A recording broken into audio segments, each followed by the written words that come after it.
Então, mais uma vez, sejam muito bem-vindos e bem-vindas para este nosso mini curso, eu diria, sobre o último livro da Bíblia. Em encontros precedentes, nós tivemos a ocasião de acompanhar a chamada literatura joanina, que na tradição cristã católica e na tradição do Novo Testamento em geral, são esses livros atribuídos a João, isto é, o Evangelho, o quarto Evangelho, assim chamado, as três cartas, primeira, segunda e terceira carta de João, e também o Apocalipse, embora com uma série de questões que a gente pontuou em relação aos textos passados, no que se trata ao autor das cartas e também do quarto Evangelho, o último livro da Bíblia, de cunho apocalíptico, que por sinal se chama Apocalipse, apresenta o autor de forma um pouco mais clara. Então, já na introdução do livro do Apocalipse, fala da revelação de Jesus Cristo que foi dada ao servo João. Então, aqui o autor se apresenta como alguém que testemunha dos acontecimentos últimos e que ele atesta que se trata de palavra de Deus e que se trata também do testemunho de Jesus Cristo. Então, estando, repito, com a tradição da igreja, que identifica sempre com João, que seria, segundo a tradição da igreja sempre, o apóstolo mais novo de Jesus, que teria vivido centenariamente, portanto, teria passado para os inícios do segundo século da era cristã, ainda vivo, e que terminaria a sua vida como um apóstolo exilado da ilha de Patmos, na Ásia Menor. E seria o responsável, sendo o último dos apóstolos, a última testemunha apostólica responsável por estas 7 igrejas na Ásia Menor. Estas 7 igrejas, a gente vai vê-las logo em seguida, nos capítulos, sobretudo no capítulo 2, capítulo 2 e 3, as 7 cartas às 7 igrejas da Ásia Menor. Então, João, provavelmente o apóstolo, segundo a tradição, mais novo de Jesus, que vive muitos anos e que no final da vida, além de ter escrito o Evangelho, as cartas, agora também escreve o seu último livro da Bíblia, o livro do Apocalipse.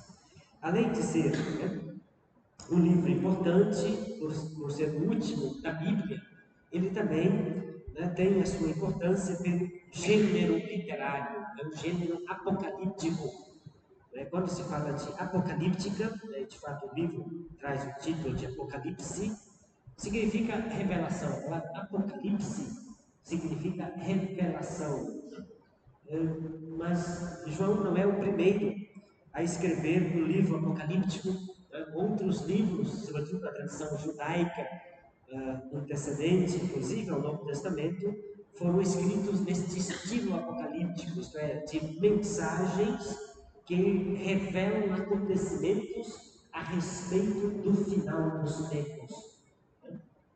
E se vocês se recordam, até mesmo Jesus usou este estilo de linguagem para falar do final dos tempos. Os evangelhos, sobretudo os sinóticos, Mateus, Marcos e Lucas, Jesus fala sobre o final dos tempos, o que vai acontecer, alguns fenômenos ou sinais que precederão o seu retorno, a sua volta definitiva, que é chamada de parousia, o retorno definitivo de Jesus. Então Jesus fala da consumação do reinado de Deus. Jesus vem para inaugurar o reino de Deus e o faz com a autoridade da sua palavra, e com o poder dos seus sinais e prodígios, mas ele fala também das parábolas, sobretudo, explicando que o reino de Deus tem uma dinâmica própria e que vai amadurecendo e vai crescendo até chegar no tempo da colheita. E no final do ministério público de Jesus, ele falará mais claramente a respeito do desfecho desse reino dos céus.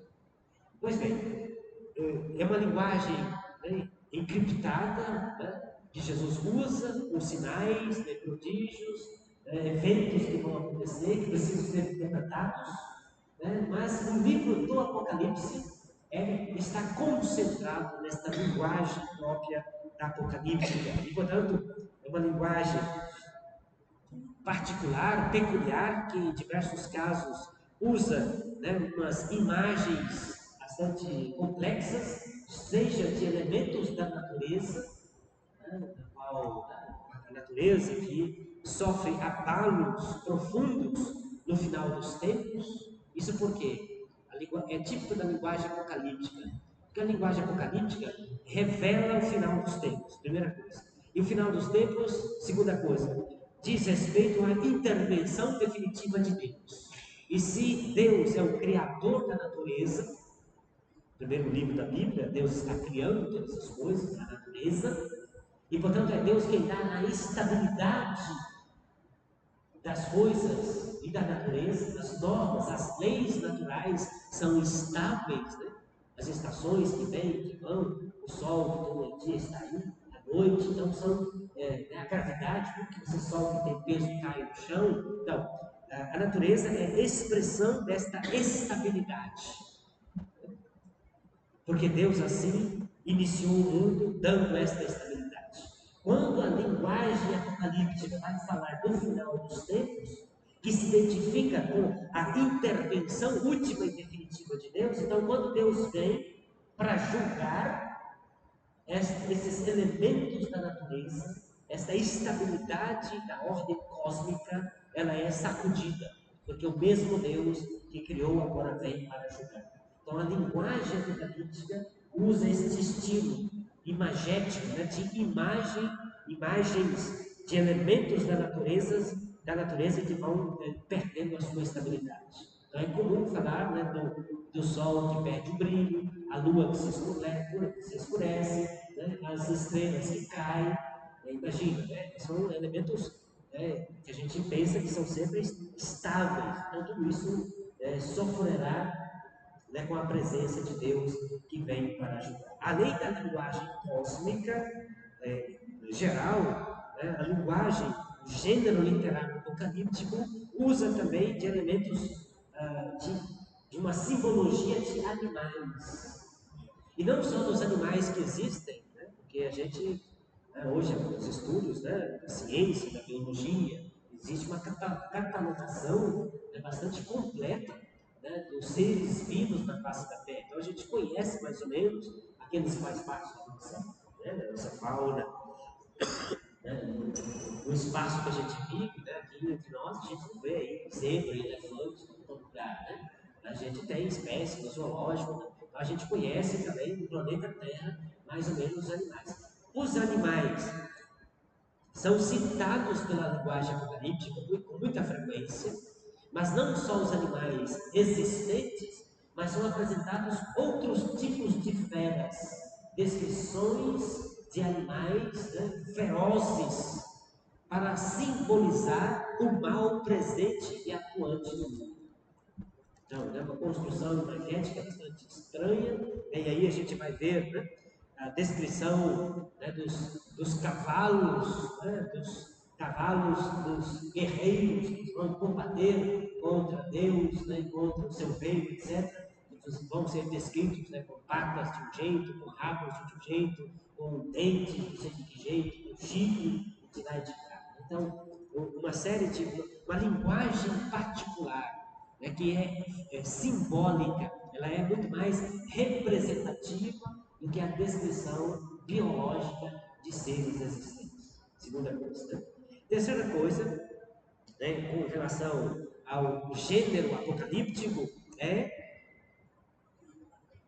o fato de que é uma linguagem que veicula uma esperança naqueles que estão sendo perseguidos, que estão debaixo da opressão. As igrejas na Ásia Menor, as 7 igrejas que a gente vai ver no capítulo 2 e 3, vamos ver como elas estão numa situação, seja de dificuldades por uma opressão externa, perseguição externa, portanto a igreja, os crentes, os que acreditam em Jesus, né, estão sendo oprimidos, estão sendo perseguidos, estão sendo mortos.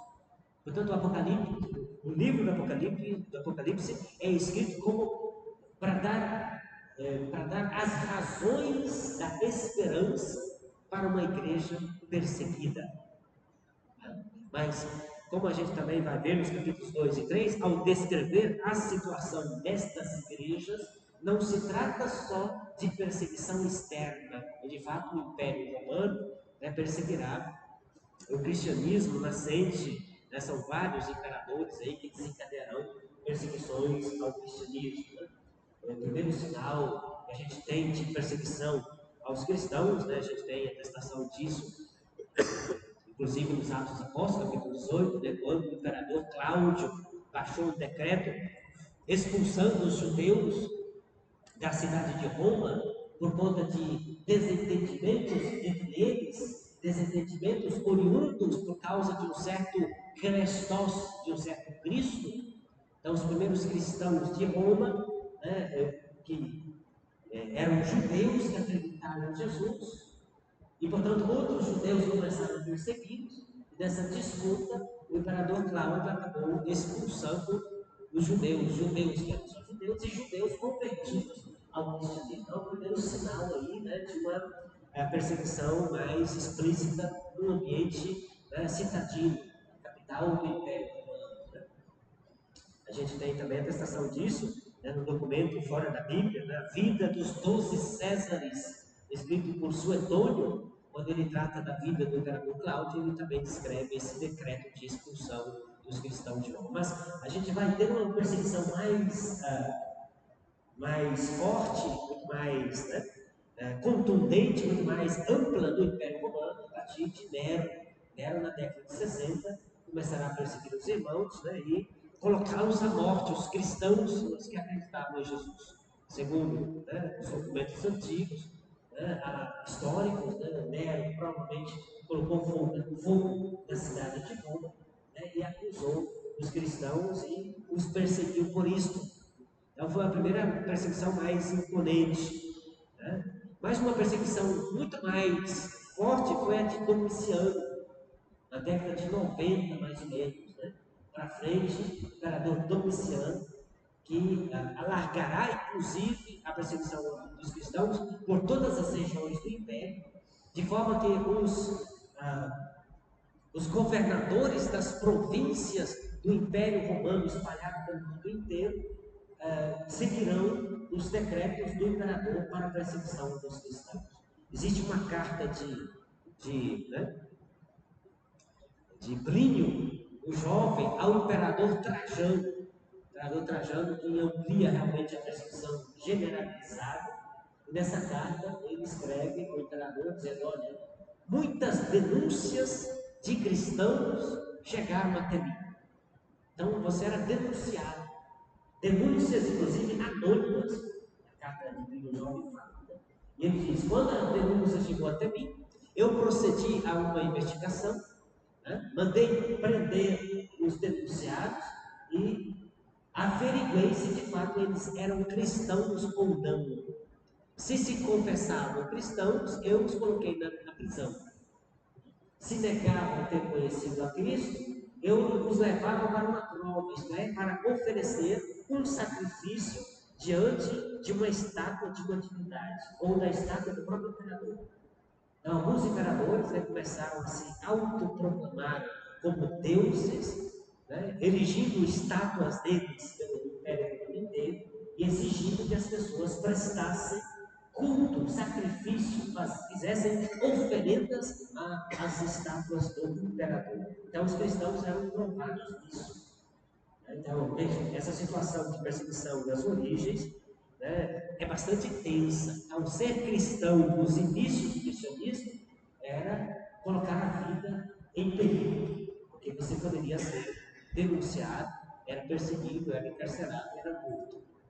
Então, as igrejas estão nesse contexto de perseguição, e é nesse contexto que o livro do Apocalipse, como eu mencionei para vocês, vai ser escrito com o escopo de fecundar a esperança dessas igrejas. Esperança? Que esperança é essa? A esperança de que Deus não vira as costas para a sua igreja, de que Cristo está presente no meio da igreja que sofre, e que o Cristo vitorioso dará a recompensa àqueles que lhe são fiéis. Então, esse é o contexto e o primeiro escopo imediato do livro do Apocalipse. Um outro aspecto importante, como introdução geral ao livro do Apocalipse, a ser considerado, é o fato de que ele é colocado na Bíblia como o último livro. Então, ele encerra toda a revelação bíblica. Então, aquilo que é o começo de um livro, o final é muito importante. E, de fato, há algumas relações importantes entre o livro do Gênesis, que é o primeiro livro da Bíblia, e o livro do Apocalipse, que é o último livro da Bíblia. Inclusive, promessas que são feitas dentro do livro do Apocalipse para aqueles que são fiéis, porque eles vão ter acesso à árvore do paraíso, a árvore da vida, que foi proibido lá no livro do Gênesis. Aqui a gente terá a promessa no finalzinho do livro do Apocalipse, capítulo 22, versículo 14: felizes os que lavam suas vestes para terem poder sobre a árvore da vida e para entrarem na cidade pelas portas. Então, lavar as vestes no sangue do Cordeiro para poder ter acesso à árvore da vida. Então se menciona, no primeiro livro da Bíblia, Gênesis, menciona o jardim plantado por Deus, e no coração do jardim duas árvores especiais, a árvore da vida e a árvore do conhecimento do bem e do mal. E no finalzinho do Apocalipse, de novo menciona aquela árvore que foi, Deus tomou providências para que não pudessem mais ter acesso a ela depois do pecado da humanidade. Agora Deus promete no livro do Apocalipse o acesso de novo à árvore da vida. Inclusive também nas promessas para as igrejas, nas 7 cartas às 7 igrejas, no capítulo 2 e 3, menciona também como promessa a árvore da vida. No capítulo 2, quando se escreve a carta para a igreja em Éfeso, no versículo 7, quem tem ouvidos, ouça o que o Espírito diz às igrejas, ao vencedor conceder-lhe-ei comer da árvore da vida que está no paraíso de Deus. Então, a importância do lugar do livro do Apocalipse. Eles aparecem no último livro da Bíblia. Então, ele não somente é um livro que tem um contexto próprio, da perseguição das igrejas na Ásia Menor, e que João, esse vidente, recebe esta revelação e escreve para consolidar a fé e a esperança dessas igrejas em tempos de perseguição. Mas quando este livro entrou dentro da Bíblia, ele passou a fechar toda a Escritura. E ao fechar a Escritura, uma linguagem apocalíptica, ele também abre, descortina, revela. Isso tudo significa Apocalipse, né? Apocalipse é tirar o véu, é revelar. Então ele tira o véu, revela, mostra, descortina o ponto de chegada de toda a história da salvação. Então ele é um ponto culminante da história da salvação, que começa com a criação. Os padres da igreja sempre ensinaram isso, Deus criou para salvar. A natureza precisa de salvação, também a natureza precisa de salvação. De fato, Paulo, nas suas cartas, insiste isso. A natureza geme aguardando a libertação definitiva que Cristo trará para nós. Então, a natureza inteira que é redimida com o mistério do Reino dos Céus. Então, o livro do Apocalipse, além de ter um contexto muito particular na sua escritura, os seus primeiros destinatários, que eram estas igrejas da Ásia Menor, ele conclui toda a escritura mostrando um ponto definitivo da história. Então é a meta última de chegada. Então nós cristãos que temos a Bíblia como palavra de Deus, então a gente tem a revelado para nós como foi as origens do mundo, quando Deus criou o mundo. Deus, que é pré-existente a tudo, é eterno, antes do tempo, e o tempo começa quando Deus intervém, abrindo a boca e dizendo: faça-se a luz, e a luz se fez, e começa a criar. Então, a criação, que é ato do poder soberano único de Deus, em preparação para criar a humanidade e responsabilizá-la pela criação inteira, e depois, visto que a humanidade virou as costas para Deus, Deus tomou providência na história da salvação, sobretudo com a eleição do povo de Israel, a eleição de Abraão, etc., até preparando os profetas, abrindo a dimensão da vocação e do chamado do povo de Israel para as demais nações, preparando a chegada do Messias, Filho de Deus, e Jesus que inaugura o reino de Deus, que deverá se concluir no ponto final da história. Deus e Jesus é apresentado no livro do Apocalipse como o Amém, aquele que era, aquele que é e aquele que vem. Então, definitivamente, o final da história é apresentado para nós no livro do Apocalipse. E como é esse final da história? O final da história no qual Deus dará aos seus eleitos, aos seus fiéis, um novo céu e uma nova terra. Os últimos capítulos do Apocalipse apresentam a Jerusalém celeste, capítulo 21 e 22, a Jerusalém celeste. E, portanto, a cidade de Jerusalém, essa cidade histórica, como a gente sabe, que tem espaço geográfico preciso, se você pega o avião, você pode andar para Jerusalém. Então, é Jerusalém que, na Sagrada Escritura, toma um significado importante teológico na Escritura, no Antigo Testamento, no período da monarquia de Israel, no contexto pós-exílio também, até a destruição do templo no ano 70 depois de Cristo. Jerusalém era o lugar da morada de Deus para a tradição judaica. Então, desde quando Salomão, em 967 a.C., edificou um templo, para dentro desse templo trouxe a Arca da Aliança, e a glória de Deus preencheu o templo. Isso está escrito no primeiro livro dos Reis, capítulo 8, a transladação da Arca da Aliança para dentro do templo, e a habitação de Deus, simbolicamente, é o lugar onde Deus escolheu para ir fazer habitar o seu nome. Teologia do nome, teologia específica do livro do Deuteronômio, apontando o lugar da habitação de Deus. Enquanto o templo de Salomão durou até 587 a.C., quando Nabucodonosor destruiu o templo, esse era o lugar da morada de Deus. Quando o povo voltou do exílio da Babilônia, reconstruiu o templo de Jerusalém, em 515, reinauguraram a liturgia. Esse templo durou até o ano 70 depois de Cristo. Depois disso, o Império Romano destruiu, o imperador Tito, destruiu a cidade de Roma, destruiu também o templo de Jerusalém, não sobrou mais nada, não ser muitas habitações, e portanto ali não é o lugar da habitação de Deus. Mas na Bíblia, Jerusalém assumiu um contorno teológico, é o lugar onde o povo de Deus entra exultante para adorar o Deus da vida e encontrar-se com Ele.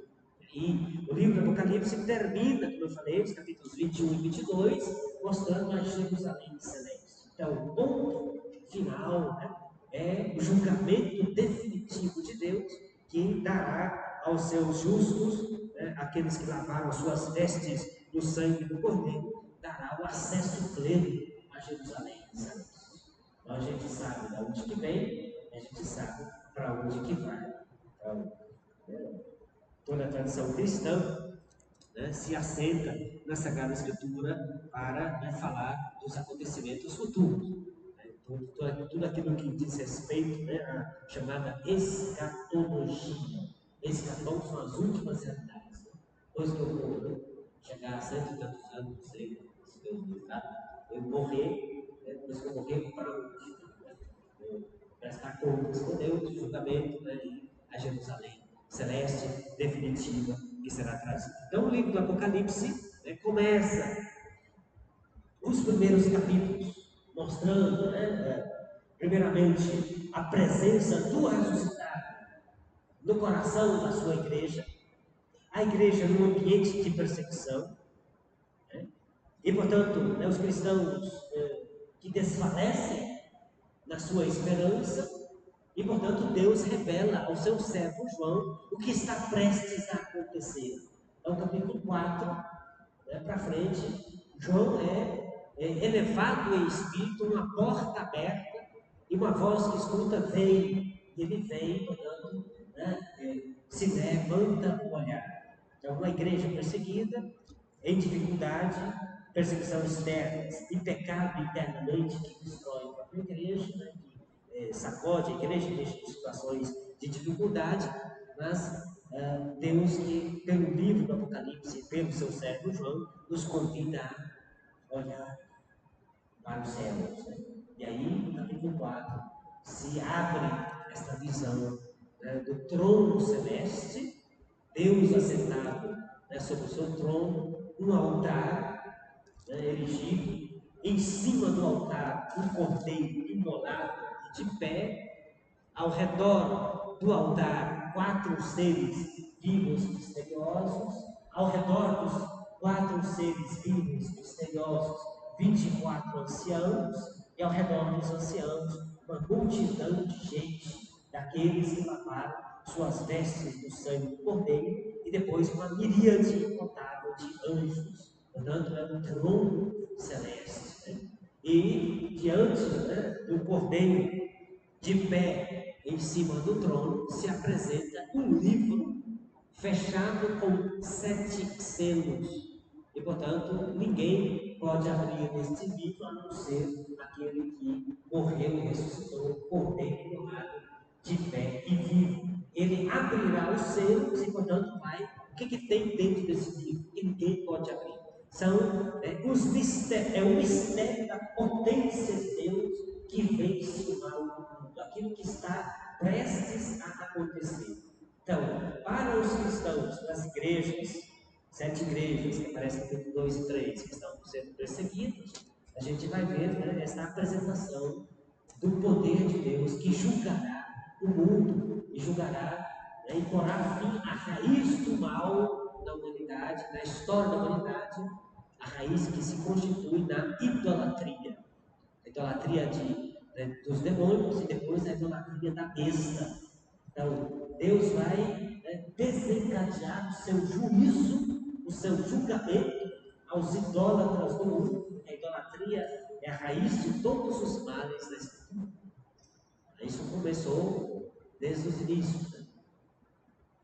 Se vocês se lembram da história de Israel, depois que Moisés conclui uma aliança, a aliança de Deus com o povo por meio do livro da aliança, em Êxodo capítulo 24, finalmente Deus revelou a sua lei, Moisés pôs por escrito no livro, chama a assembleia e com a assembleia faz um ritual de aliança, sacrifica o cordeiro, retira o sangue, metade do sangue asperge o livro da aliança, e com a outra metade do sangue asperge a assembleia, a aliança do sangue.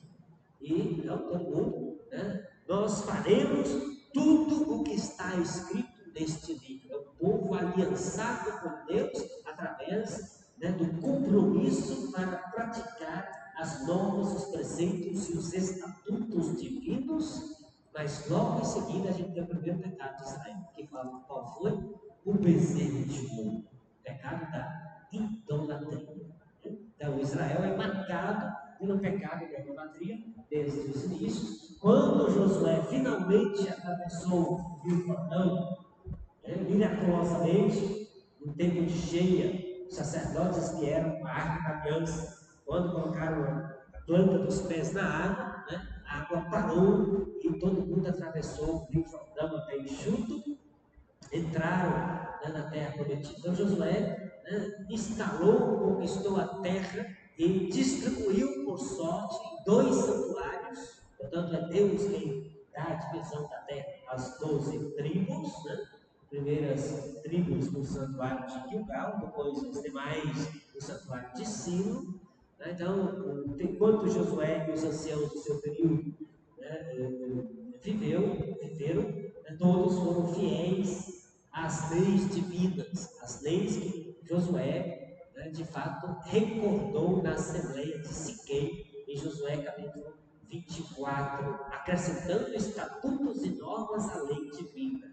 Mas logo em seguida, você abre o livro dos Juízes, o que você tem? Idolatria. O povo que vai servir aos deuses do povo do lugar, dos pequenos grupos de reis, né, de povos do lugar. Então, a idolatria na Bíblia é a raiz, né, de todos os males, e no Apocalipse não é tão diferente. Então, o julgamento definitivo de Deus sobre a humanidade é o julgamento que porá fim à idolatria, que é causa de todos os males da história da humanidade. Primeiro, a idolatria das estátuas dos ídolos e dos demônios, e depois se constituirá a idolatria da besta, né, no coração do livro, e de novo, né, uma sequência aí, de ações divinas para por fim também a este princípio da idolatria liderado pela besta e por Satanás, que será, né, lançado no fundo do abismo. Então veja, o livro do Apocalipse, no campo da Sagrada Escritura, fecha a revelação bíblica, né, e revela para nós o ponto final da história, mostra para nós que Deus está no controle da história. Isso é muito importante, né, porque a gente pode cair na tentação de pensar que Deus fez o mundo como um relógio automático. Hoje nem tem mais relógio automático, é difícil achar um, acho que ainda acha, né? Os relógios duram bateria, né? Os relógios automáticos funcionam sozinhos, né? Sacode ele, bota um braço, quando você sente leve a mão, fizer alguma coisa, ele vai se auto-carregando e funciona. Então, pensar o mundo como uma espécie de mundo que tem normas específicas, a natureza, né? As leis da natureza, funciona sozinho, automaticamente, como se Deus tivesse, né, feito o mundo automático, né, capaz de se autogovernar, né, tivesse colocado neste mundo da humanidade e Deus tivesse tirado férias, foi embora, e portanto vou voltar só no final dos tempos para vocês, né, o que acontece no mundo é de pura e única responsabilidade ou, né, simplesmente ao resultado das decisões, né, dos critérios dos homens. Claro que nós, a humanidade, tem uma enorme responsabilidade, porque Deus nos entregou o mundo para a gente cuidar dele, né? Então temos que prestar contas a Deus de como a gente toma conta do mundo, como a gente cuida do mundo, né? Mundo enquanto natureza. A Bíblia tem dois conceitos de mundo. Um é o mundo da natureza. Deus criou todas as coisas e Deus viu que era muito bom. Então a natureza é boa, sai boa das mãos de Deus, por assim dizer, né? E outra ideia é o mundo enquanto a maldade humana, né? E nesse segundo sentido de mundo é que Jesus diz: vós não sois do mundo, como eu também não sou do mundo, no sentido de mundano, né? Então a Bíblia tem dois conceitos de mundos aí, né? Eu estou falando desse mundo natural, né, que está sob a responsabilidade da humanidade, que a gente deve prestar contas disso, lembrando Deus que acompanha a história da humanidade, a natureza, né? Em Deus que redimirá a humanidade, a natureza inteira, definitivamente, né, para o dia de Cristo, quando, né, voltar para julgar todos. Então, Deus no Apocalipse é mostrado como aquele que é o Senhor absoluto, sentado no trono, e que não está alheio ao que acontece no mundo, e não está alheio ao que acontece à igreja de Cristo. Então, no livro do Apocalipse, a gente vai ver Jesus é mostrado em dois aspectos. É aquele que, ressuscitado, é o Espírito que passeia por meio das igrejas, as 7 cartas ditadas a João para escrever as 7 igrejas, mostra o Jesus que está presente, que anda entre os candelabros da igreja, aquele que tem na mão, né, as 7 estrelas, e portanto, né, está presente na igreja. Quando a igreja se reúne, quando a igreja ora, quando a igreja celebra a Eucaristia, Cristo é apresentado como sumo sacerdote. A primeira apresentação de Cristo no Apocalipse é vestido com vestes sacerdotais, que tem na sua mão estas 7 igrejas. Então, Cristo está presente na igreja terrena. Então, o Apocalipse deixa claro essa dimensão terrena da igreja, onde Cristo está presente, atuando e acompanhando, onde ele tem uma palavra, né, de conforto e de promessa de prêmio a todo aquele que é fiel, mas também tem uma palavra, né, que chama a atenção para a conversão urgente daqueles que na igreja estão desviando do caminho. Primeiros 3 capítulos do Apocalipse. A partir do capítulo 4, né, como eu falei, João não está mais, né, olhando para as realidades das igrejas às quais ele é responsável, mas ele está, né, sendo elevado em espírito para ver a igreja celeste. E aí a gente tem, né, como eu falei antes, essa apresentação da igreja celeste, mas não são 2 igrejas separadas, porque o Cristo que está presente passeando entre as igrejas terrestres, é o Cristo apresentado simbolicamente pelo Cordeiro, imolado, mas vivo, de pé, portanto ressuscitado, na igreja celeste. E mais, os santos que estão, aqueles que já lavaram suas vestes no sangue do Cordeiro, os mártires que estão diante do altar de Deus, né, clamam pela igreja terrestre. A igreja terrestre em perseguição. Então a gente vai ver, né, dentro do livro do Apocalipse, uma dinâmica de uma comunhão profunda entre a igreja terrestre e a igreja celeste. Nós, né, quase todos os evangélicos, né, que se converteram ao cristianismo católico, se converteram lendo o livro do Apocalipse. Porque é muito difícil você ler o livro do Apocalipse e não perceber a comunhão entre os santos, entre aqueles que lá estão e os que aqui embaixo estão. A oração dos mártires é que desencadeia, sobe como incenso diante do altar de Deus e desencadeia a ação de Deus, né, através do seu Filho ressuscitado, para abrir o livro e, portanto, desencadear a sentença de julgamento divino. Então, a comunhão dos santos, a comunhão da igreja terrestre e a comunhão da igreja celeste. Mesmo Cristo, que está, né, entre os cristãos da igreja terrestre, é o mesmo Cristo que preside a igreja celeste e que tem o poder sobre todo o cosmos. E, portanto, Deus está no comando. Deus é quem vai colocar o ponto final, né, da história da humanidade, né, e da história do pecado da humanidade, porque ele termina de forma extraordinária.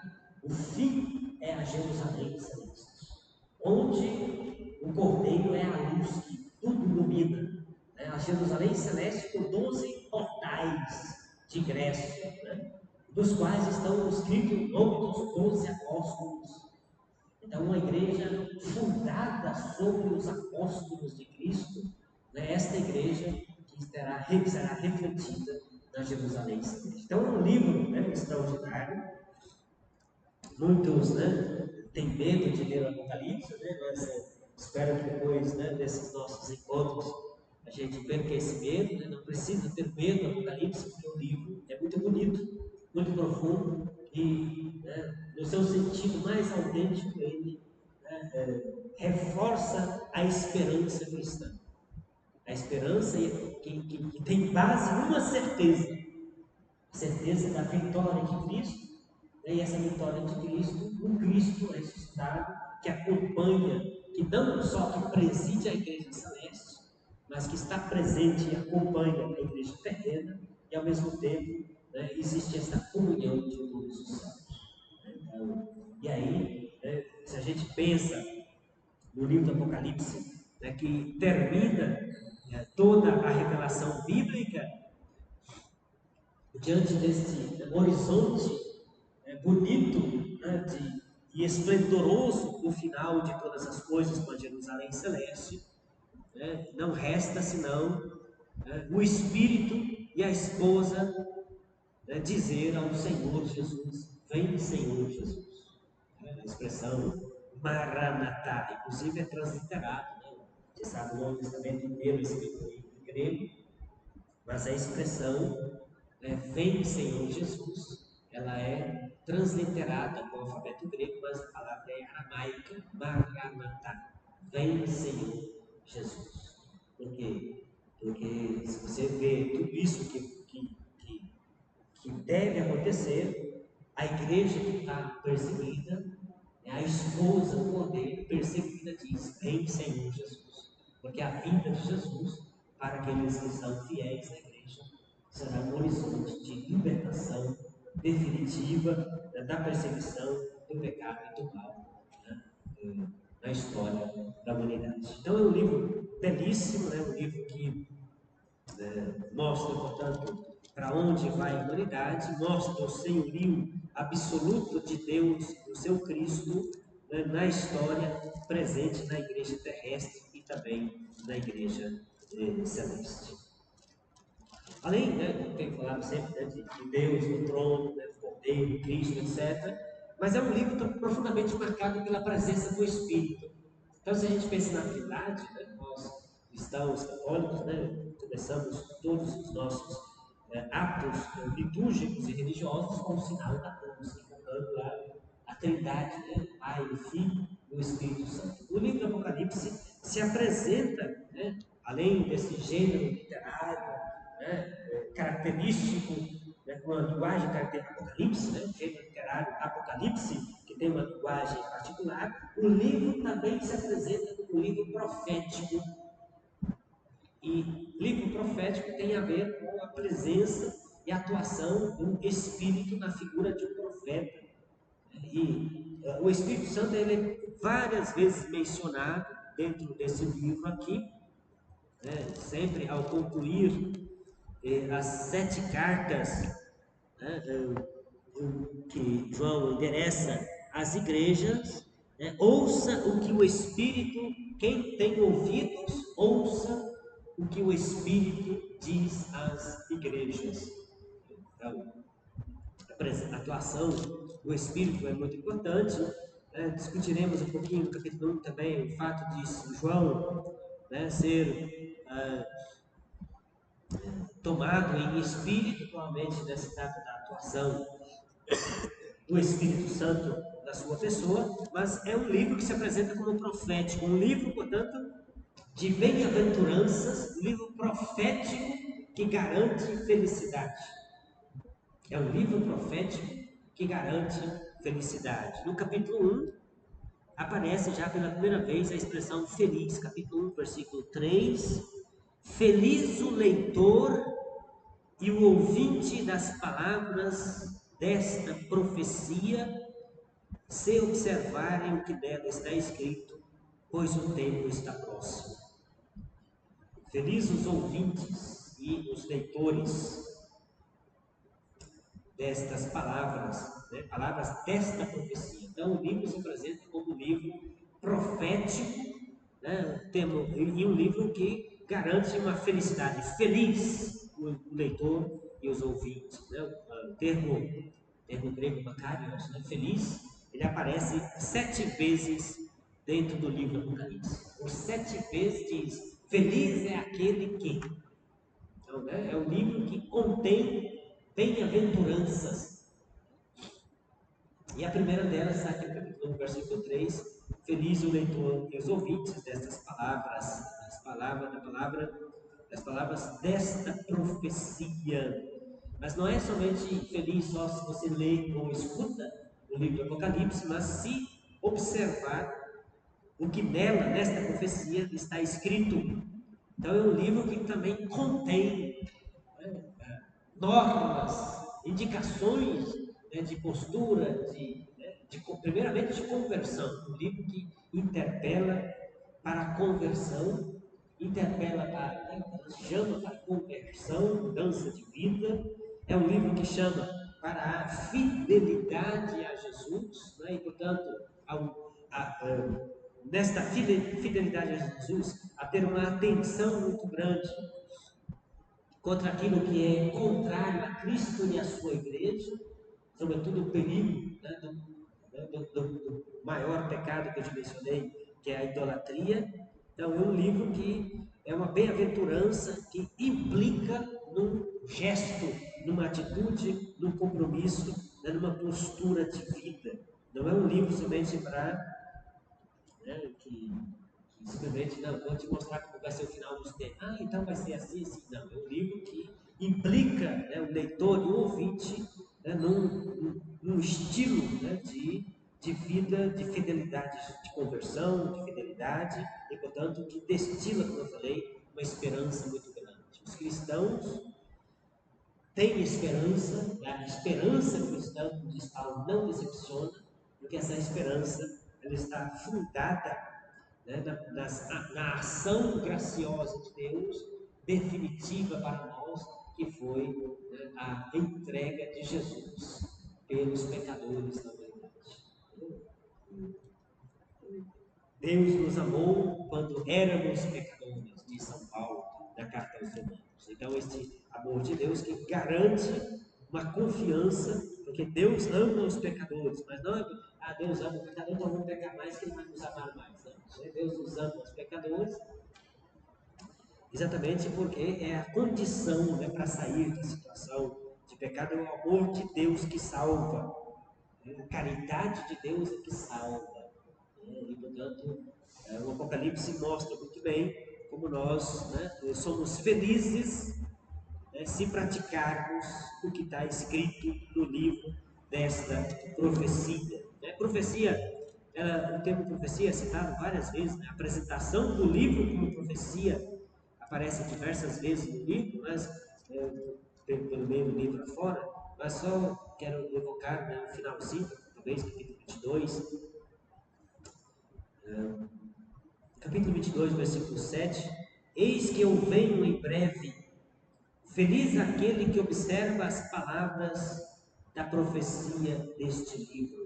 Então, capítulo 1, versículo 3, feliz o homem que escuta, feliz aquele, o leitor, né, e os ouvintes da palavra desta profecia. E lá no finalzinho do livro, 22, capítulo 22, versículo 7, feliz aquele que observa as palavras da profecia deste livro.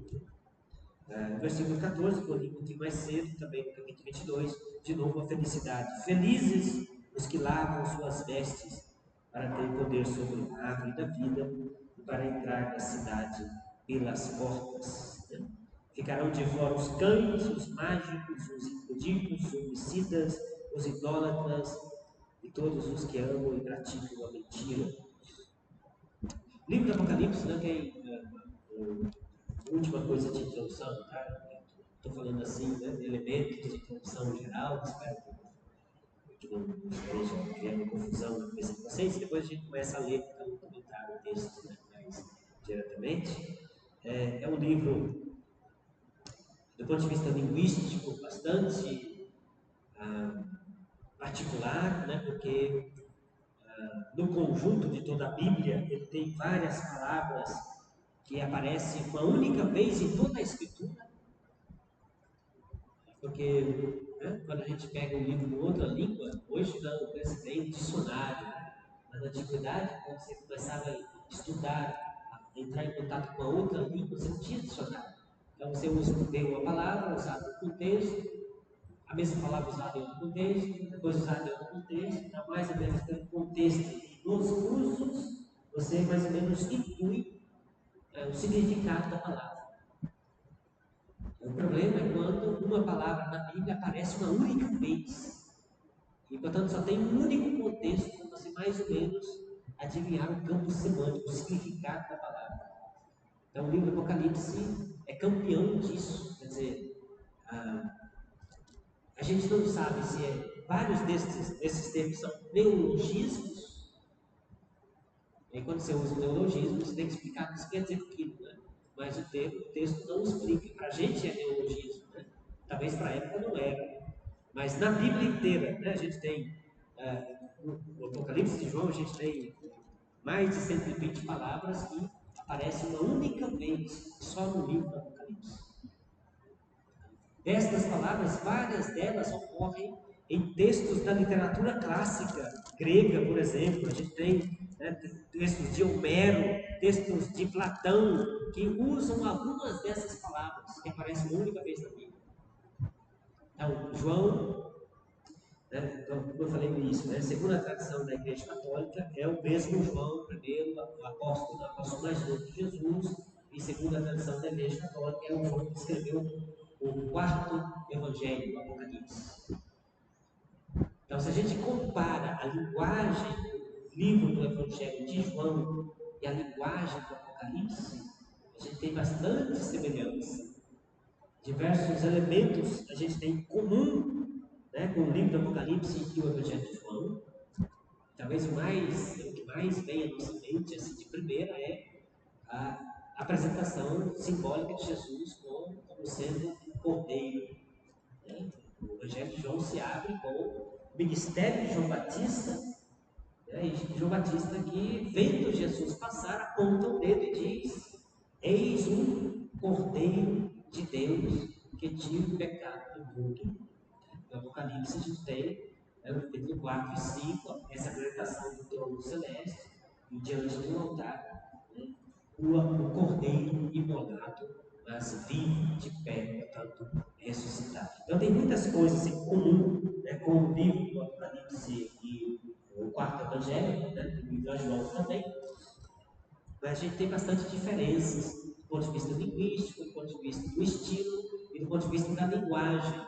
Mas são gêneros literários diferentes. O Evangelho é um gênero que gira ao redor da apresentação de Jesus, dando possibilidade de um discurso direto de Jesus que fala, mas a apresentação, né, dos que testemunham a favor de Jesus e dos que testemunham contra. Grosso modo, o gênero literário evangelho gira ao redor disso. Ao passo que o Apocalipse é um outro gênero literário que tem mais a preocupação não de mostrar um personagem atuando historicamente, transformando a realidade do presente, mas mostrar as ações de Deus definitivas no final da história. Então, os personagens são basicamente os mesmos, né? E no Apocalipse menciona Deus, menciona Cristo, menciona o Espírito Santo, menciona, né, os 12 apóstolos, né, menciona, portanto, diversos elementos comuns com as evangelhos, mas a preocupação é apresentar este horizonte, portanto, sobre o final dos tempos. Né. Além disso, né, tem expressões bastante curiosas, né? O mugir do trovão, capítulo 10, versículo 13. O trovão rugir é um verbo específico para o leão. Né? Mas aí, né, nesse contexto, né, da apocalíptica, quer dizer, a linguagem, isso é proposital, tá? A linguagem, ela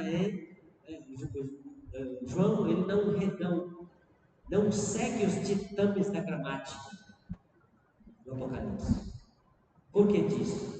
Porque o momento do Apocalipse é o momento da intervenção definitiva de Deus na história que a linguagem humana não é capaz de descrever com precisão. A língua humana, né? João atesta isso brincando com a linguagem e mostrando, né, fazendo associação de imagens com outras que aparentemente não tem nada em comum. Isso é interessante, né? Porque a grandeza de Deus, o poder de Deus, a sua atuação, não são de todo traduzíveis em linguagem. Então, toda a Bíblia, ela é, de alguma forma, misteriosa. Né? E por mais que a igreja compreende, e tem 2000 anos de história que a igreja está compreendendo e amadurecendo, e rezando, e celebrando a palavra de Deus, E mesmo assim, esta palavra continua sendo, né, posta como uma novidade que desafia, inclusive, a razão e a inteligência humana.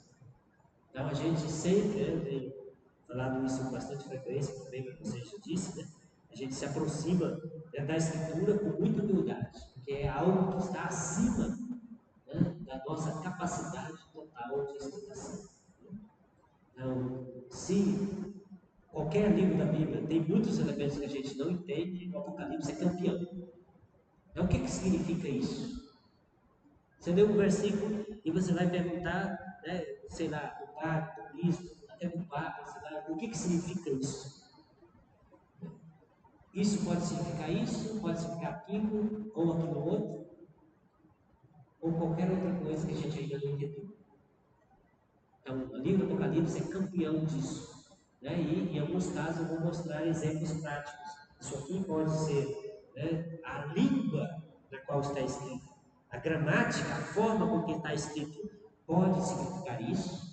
A gramática e as palavras com o significado delas também dá margem para significar também essa outra coisa aqui e também essa outra coisa aqui. Então, veja, a dificuldade, né, claro, nas nossas Bíblias, né, quem traduz tem que escolher uma forma de traduzir, mas o texto poderia ser traduzido diferente, porque a estrutura gramatical e o campo semântico, que as palavras às vezes têm 3, 4 significados. Mas na hora de traduzir, você não pode colocar os 4 na mesma posição, o texto fica embatumado, né, e quem vai ler não vai compreender.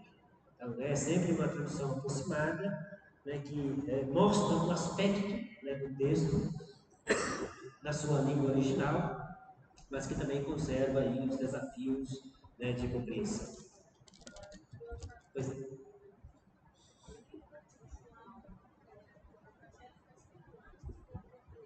Isso, o Evangelho provavelmente, né, foi escrito, não, provavelmente quase certeza, né, a gente não tem certeza absoluta, mas do ponto de vista cronológico, o Evangelho de João ele precede a estrutura do Apocalipse. Sim. O Apocalipse é escrito depois. Né? Se, né, como a gente acredita na igreja, que seja o mesmo autor, no livro do Apocalipse, o autor João diz que está na prisão por causa do testemunho da palavra. Então ele está preso e diz onde ele está preso, na ilha de Patmos. Então ele está no finalzinho da sua vida. Provavelmente, quando escreveu o Evangelho, se é o mesmo autor, escreveu antes dessa sua prisão. Provavelmente estava em Éfeso. Éfeso é a primeira das 7 igrejas que estão citadas aqui. Recorde-se que Éfeso é uma cidade muito importante, inclusive pela presença de Paulo. Paulo esteve em Éfeso. Paulo fundou a igreja em Éfeso. Né? E Paulo tem uma carta de São Paulo aos Efésios. Então é uma igreja importante, né? Paulo por ali passou, né? Mas Paulo seguiu viagem e já na década de 60, provavelmente, né? No final dos anos 60, Paulo sofreu um martírio em Roma, juntamente com Pedro, mais ou menos no mesmo período. Né? E essa região da Ásia Menor ficou por responsabilidade do apóstolo João. É o João que continua, né? E terá, portanto, né, será um lugar específico onde ele, segundo a tradição da igreja, vai estabelecer. Segundo a tradição da igreja, sempre, no Evangelho de João, no capítulo 19, quando Jesus morre, aos pés da cruz está o discípulo amado e sua mãe. A igreja identifica esse discípulo amado com João. Né? E Jesus que diz ao discípulo: eis aí a tua mãe, e diz à mãe: eis aí o teu filho. E o texto diz: daquele momento em diante, o discípulo a levou para casa. Então, a tradição da igreja diz que ele foi para a cidade de Éfeso e lá, né, viveu durante toda a sua vida até que foi exilado em Patmos. Éfeso fica na beirinha do mar e Patmos é uma ilha ali pertinho. Então, foi exilado para lá, para a ilha de Patmos, e lá ele viveu com a mãe de Jesus. E lá tem a casa de Maria, até hoje, né? A casinha de Maria, fora, afastado um pouco, né, do centro da cidade, tem a cidade moderna, hoje é a cidade moderna, tem a parte antiga, que os restos arqueológicos, né? Praça, teatro romano, os restos do templo da igreja, Artemis, etc., né? tem toda essa parte, mas a casa de Maria, onde provavelmente João morou com a mãe de Jesus, era afastada. E não tinha encontrado isso até bem recente, até que uma monja freira alemã, vidente, teve visões sobre a casa de Maria. Ana Emmerich, não sei se é Ana Maria Emmerich que se chama, teve visões sobre a casa de Maria em Éfeso. Nunca tinha ido ao Oriente essa freira. E um padre, acho que um padre francês, pegou, às vezes leu, se encantou com as visões e foi lá para ver. E no meio do mato, afastado da cidade, encontrou um exército numa casa. Conforme as visões dela, as visões desta monja mística, que teve visões, revelações, etc. E a igreja reconheceu esse lugar como casa de Maria. E os papas, Papa Paulo VI lá esteve, João Paulo II esteve, Papa Bento esteve lá. Então, é um lugar que está hospedado, acho que dos franciscanos, se não me memória, é um lugar de peregrinação até o dia de hoje. A propósito, como vocês sabem, a mesma freira teve, nessas suas visões, teve visões sobre a paixão de Jesus. E o filme, A Paixão de Cristo, os acontecimentos do sofrimento de Jesus, os detalhes do sofrimento de Cristo, o filme se baseia no livro dessas visões, desse mesmo filme. Então, Éfeso hoje a gente vai dar uma olhadinha, a primeira cidade, 2, versículo para frente, Éfeso. Então, o Apocalipse é posterior. Provavelmente, estando mais ou menos nesse contexto, o Evangelho é escrito antes do aprisionamento de João. Provavelmente vivendo em Éfeso, possivelmente, e depois, quando ele está preso, escreve o Apocalipse. Sim. Ok, então, uma pequena introdução, ao menos a introduçãozinha breve, antes da nossa pausa. Começo então, se vocês tiverem a Bíblia em mãos, quiser seguir comigo, o prólogo, a introdução do livro, que começa exatamente com o termo revelação. Revelação, porque o termo em grego é apocalipsis. E aí a nossa Bíblia diz revelação, mas apocalipse significa exatamente isso, tirar o véu e, portanto, revelar. Então, na língua portuguesa, tem o significado de revelação, traduzido por revelação, embora o título é conservado, o termo em grego, apocalipse. As traduções da Bíblia na vertente evangélica, desde João Ferreira de Almeida e outros, desde a Bíblia também da religião lá oficial da Inglaterra, traz sempre um termo de revelação, livro da revelação, Revelation. Mas nós, tradição católica, conserva o título ainda em grego, isto é, Apocalipse, que significa revelação. Então começa capítulo 1, versículo 1, revelação de Jesus Cristo.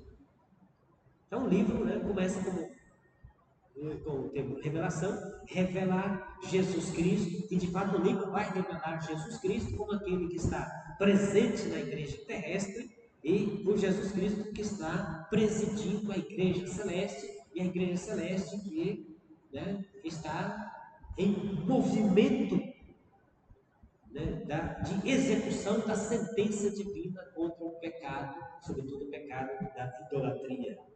Então, revelação de Jesus Cristo, Deus lhe concedeu para que mostrasse aos seus servos as coisas que devem acontecer muito em breve. Ele a manifestou com sinais, por meio de seu anjo, enviado ao seu servo João, o qual atesta tudo quanto viu, como sendo palavra de Deus e o testemunho de Jesus Cristo. Feliz o leitor e os ouvintes das palavras desta profecia, se observam o que nela está escrito, pois o tempo está próximo. Se a gente lê essa introdução, como eu falei, abre-se com o termo Apocalipse. Essa introdução apresenta o livro como, né, profecia, e profecia que deve acontecer em breve. Então existe uma premência, uma urgência. O que está nesse livro acontecerá em breve. Então, só uma pequena explicação, né, sobre essa dinâmica do que vai acontecer em breve. Quer dizer, o livro foi escrito há 2000 anos atrás, falou que vai acontecer em breve. Já passou 2000 anos, então, já aconteceu ou ainda vai acontecer? As duas coisas. Quando se trata de palavras de Deus, ela está sempre concretizando e acontecendo e sempre irá acontecer. Se a gente pensa, né, de fato, alguns estudiosos do livro do Apocalipse veem da linguagem criptada do Apocalipse a menção de diversos elementos que apontam para a estrutura do Império Romano que persegue os cristãos. E é claro que o Império Romano foi posto ao fim.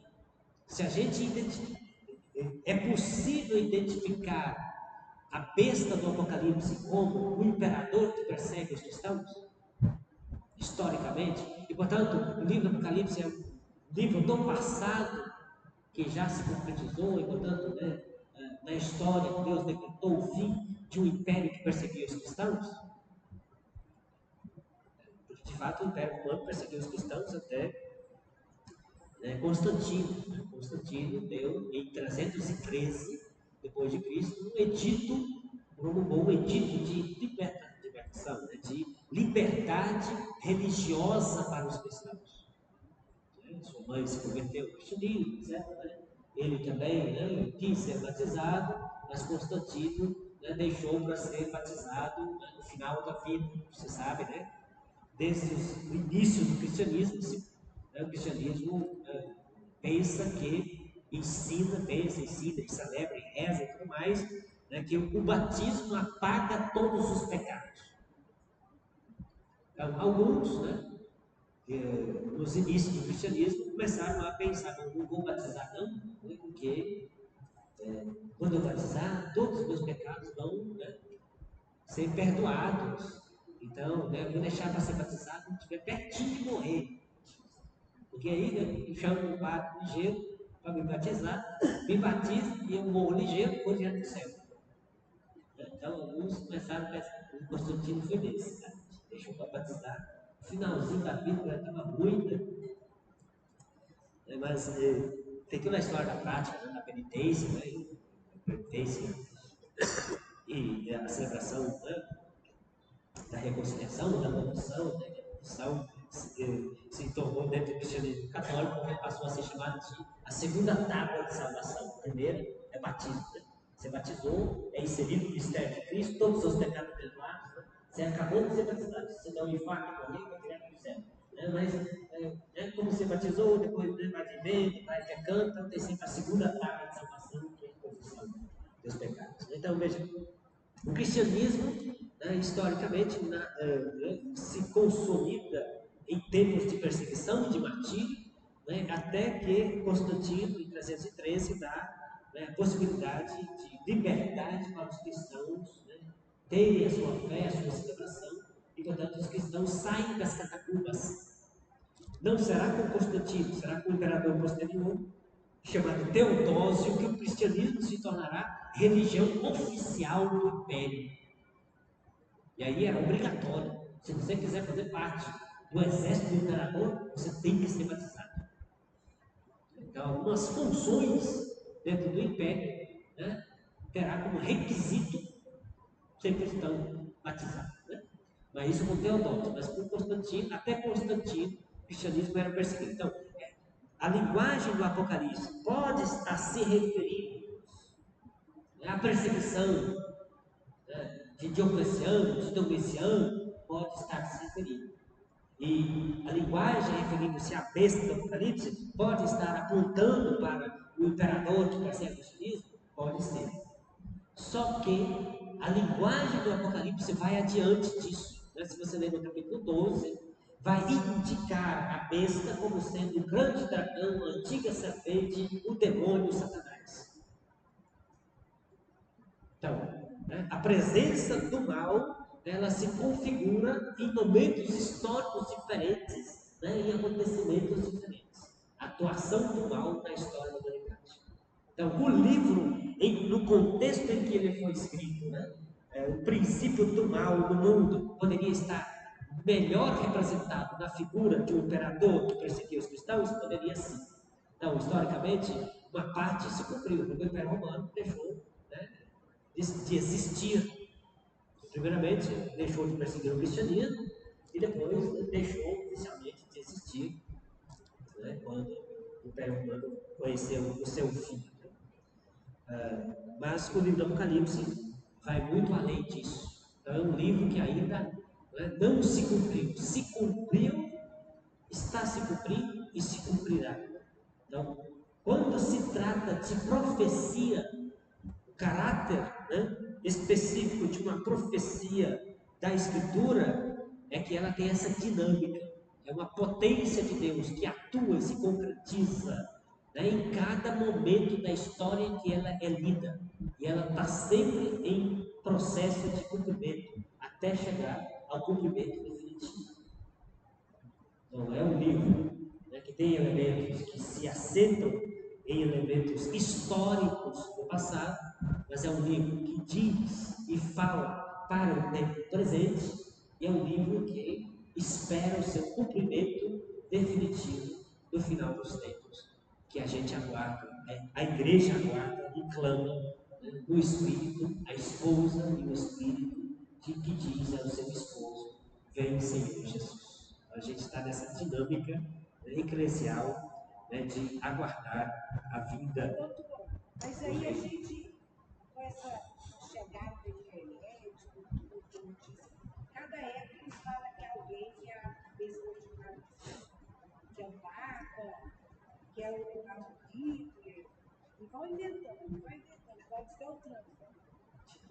Você já viu isso? O Trump ainda não tinha visto, mas a identificação da besta, né, sei lá, com Lutero, a identificação da besta, primeiro com o Império Romano, depois com Lutero, que separou do cristianismo, depois, né, a tradição protestante, né, acabou identificando a besta no Apocalipse com o Papa, né, depois quando se inventou todo esse negócio digital, né, começou de novo a falar esse discurso, porque tem o número da besta, quem não tiver o número da besta não pode nem comprar, nem vender nada, etc.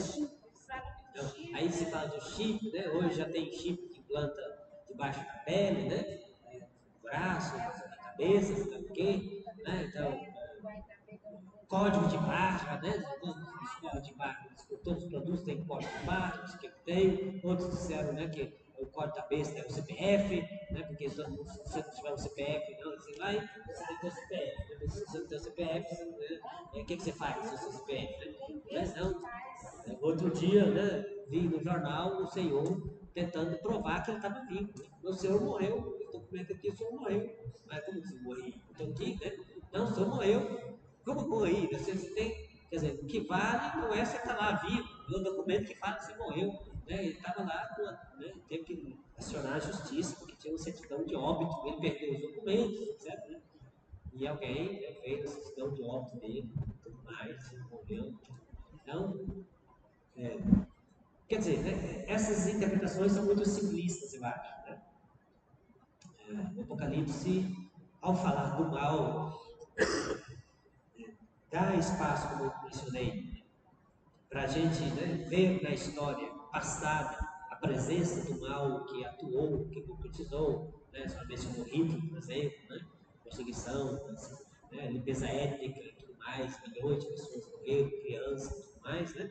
Mas não é só isso. O livro do Apocalipse tem uma linguagem que aponta, né, para, né, ir mais além de figuras históricas que cometem o mal. Esquece Apocalipse, eu já vi falar. Eu nunca li, porque eu sempre falei para o senhor, né? Eu sempre respeito. Mas esquece esse figura de linguagem, é porque naquela época havia muita perseguição aos católicos. Muita Então, perseguição. ele escreveu essas cartas, né? Sim. Essas 7 igrejas. Sim. Muito fantasioso. Sim, é uma linguagem encriptada, né? Quer dizer, não é uma linguagem clara, o Apocalipse é uma linguagem muito simbólica, né? Que provavelmente quem recebeu o Apocalipse, né, conhecia essa linguagem.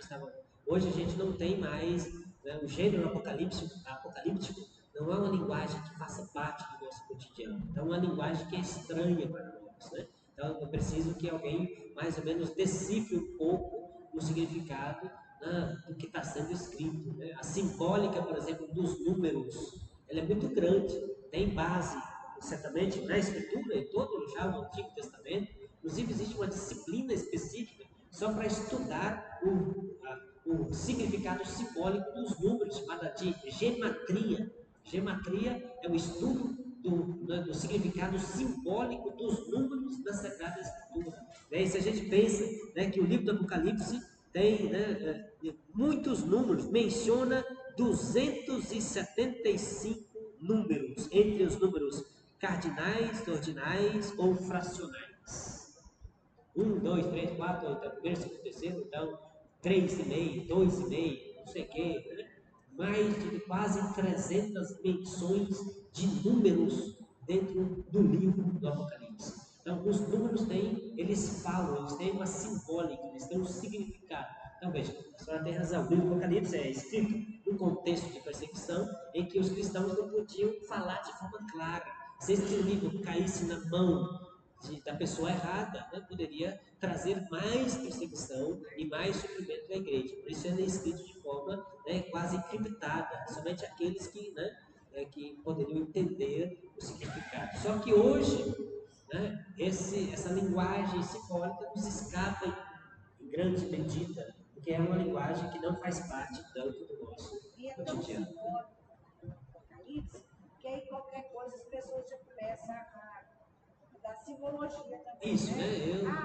O problema é atribuir. Né? Sim, né? Quer dizer. E também se lê em pedaços. Sim, isolados, né? Sim, então a dificuldade, né, de interpretação de um livro simbólico é exatamente esse, né? Pela chamada polissemia. Polissemia são os muitos significados de um símbolo. Então ele pode significar uma coisa, pode significar outra ou outra. E aí alguém vai ler, não sabe o que quer dizer, e aí dá um significado, às vezes, estranho ao livro, né? Então, a interpretação de um livro apocalíptico ele é uma interpretação um pouco mais melindrosa. Eu tenho uma cunhada evangélica muito fervorosa. Então, a gente chega, por exemplo, na casa dela, ela chega na casa da gente, ela fala, olha uma Bíblia, eu vou ler um versículo assim, vai acontecer. Aí ela fecha o olhar e olha isso aqui. Eu, para me desagradar, eu caio. A leitura, né, fundamentalista, né, pode ser perigosa, né, de selecionar o único versículo, né, pode ser perigoso. Então é importante a gente ler o livro, né, os versículos no conjunto do capítulo inteiro, né, e até mesmo, como eu fiz, né, nessa breve introdução, considerar o livro no lugar em que ele aparece na Bíblia. Então, essa é a chamada abordagem canônica da Escritura, onde o livro aparece na lista dos livros sagrados. Então, este livro aparece no final da Bíblia. Então, ele não inicialmente ele era um livro para aquelas igrejas em perseguição, mas depois que ele entrou no cânone, entrou na Bíblia, ele, além de ser um texto, um livro que fala para uma igreja em perseguição ou externa ou interna, é também um livro, né, que fecha a revelação bíblica. É um livro também que mostra o destino último da humanidade e o poder e o senhorio absoluto de Deus sobre a história. Portanto, não é um Deus de costas viradas para a história, mas um Deus que acompanha, e não só acompanha e está anotando depois, acertar as contas lá no ponto final, mas é um Deus que já vai emitindo seus juízos. A gente vai ver a abertura dos 7 selos, uma lista de desgraças que vão acontecer, né, de pragas que são desencadeadas. Né? Se a gente vai ver, né, os 7 anjos que tocam 7 trombetas, serão de novo, né, pragas que serão desencadeadas, ou as 7 taças do furor de Deus, também são intervenções de Deus, né, com o intuito de levar ao arrependimento e à conversão, inclusive dos pecadores e dos idólatras. Então, veja, Deus vai atuando né, na história. O livro do Apocalipse vai mostrando que Deus está na iminência, né, de começar a atuar na história. E essa atuação se perpetua pelos séculos afora, até que Deus nos dará definitivamente a Jerusalém Celeste. A Jerusalém Celeste não é construção humana. Então, o ponto final e definitivo da história é dádiva de Deus, é dom de Deus, é Deus que edifica um novo céu e uma nova terra. É Ele que nos dá a Jerusalém Celeste. Não é a conquista, não é a edificação, né, por parte da humanidade, mas a humanidade é chamada, né, de alguma forma, né, superar as provações, as tentações, vencer o mal e ser digno de entrar, né, se lavar as vestes, né, no sangue do Cordeiro, para entrar livremente pelas portas da Jerusalém Celeste. É uma dádiva, mas existem certas condições para poder receber essa dádiva que Deus nos dá. Por isso o livro é profecia, porque de fato mostra o que está prestes a acontecer. É um livro que promete felicidade, bem-aventurança, mas para aquele que coloca em prática o que está escrito nesse livro. Então é um livro que também, né, chama a conversão, a mudança de vida, chama a um compromisso, né, com o reino de Deus e a fidelidade a este reino, mesmo em tempos de perseguição, na garantia que Deus é soberano e absoluto e que Ele dará a recompensa. E que, mesmo no tempo de perseguição, Deus está atuando, está fortalecendo, porque o Cristo está presente no meio da igreja perseguida. Então, é um livro que, de fato, né, embora tenha uma linguagem figurada, uma linguagem simbólica muito forte, mas é uma linguagem que disse muita coisa para as igrejas da Ásia Menor há 2000 anos atrás e continuou a dizer pela igreja durante os séculos e continua a dizer para a igreja hoje. Nós fazemos parte da igreja peregrina, né, e estamos aguardando, né, com a igreja peregrina, né, nós estamos aguardando, né, a igreja celeste para onde essa nós igreja peregrina tem que estar caminhando. tem que estar caminhando, né? E a igreja peregrina tem que caminhar, né? E caminha, né, entre dificuldades, caminha entre perseguições, né? A perseguição e a cruz é a marca distintiva do discípulo, da discípula de Jesus. Se alguém quiser me seguir, renuncie a si mesmo, tome a sua cruz e me siga. Portanto, fazer parte da igreja não é, né, uma garantia de incolumidade, né, de proteção absoluta de todos os males, de todos os perigos, de todas as doenças. Não, né? Nós simplesmente vivemos a experiência humana com autenticidade profunda, com uma identidade própria e ao mesmo tempo, né, na força da graça de Deus que nos sustenta e na esperança certa da vitória do mal, que Deus triunfará do mal no mundo e em nós. E por isso caminhamos para Jerusalém Celeste. Então é um livro que mostra, né, como eu falei, o ponto final da história e para onde caminha a igreja e para onde todos nós vamos também. A igreja também, nós formamos a igreja. Então cada um de nós também somos uma igreja, né? Todos nós somos a igreja. igreja. Caminharmos o cuidar da gente e aguardar, né, a libertação definitiva. Muito bem, terminamos então esta primeira parte, né? E fazemos uma pausa e depois seguimos para a segunda parte.